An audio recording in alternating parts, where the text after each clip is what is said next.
Why do you believe in the power of psychedelic medicine, especially currently in this so-called psychedelic renaissance, air quote, where a lot of people are simply following the trend because it's the cool thing to do?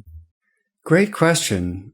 I actually had a conversation with my attending the other day, and she said, "Oh, I never really follow the fads. This seems like a fad. I'm not going to jump on board."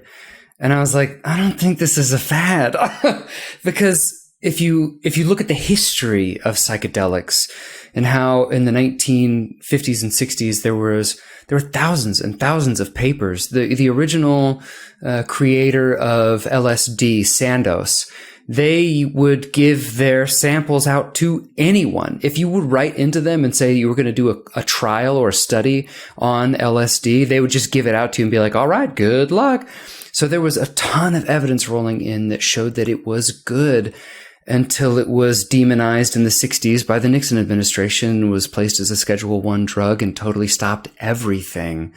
So I don't think this is a fad because this has been reiterated multiple times throughout human history, not just starting in the 60s, going back to ancient South Americans and Central Americans using primarily psilocybin magic mushrooms as a spiritual awakening.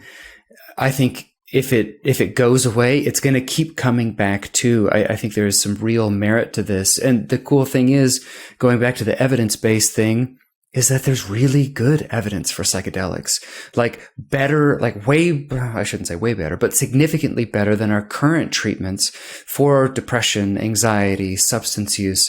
So that's the cool part. These compounds that have been around for eons, for thousands of years, have real significant effect sizes that show that could potentially change people's lives and make them happier, make them enjoy their life more. Why not? Like, why the fuck not? Justin, I think, mentioned, a lot of our medications are from pretty long ago, and things have changed, and their ability to make a significant difference in someone's chemistry is different. Like it's just all different now. It's been so long.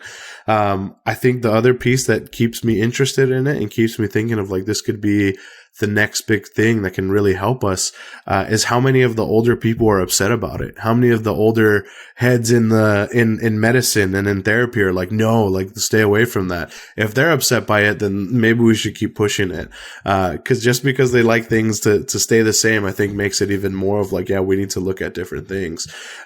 Justin's, visual of the going down a snowy hill, and you're going down it, and the more you go down it in the same path, the slower it gets because snow keeps getting pushed out of the way, and psilocybin or any type of treatment. And I use this example for anything, whether it's CBT, DBT, talk therapy, medication, whatever, can be the new thing that covers it with fresh snow and gives you an opportunity to figure out a new way to try something.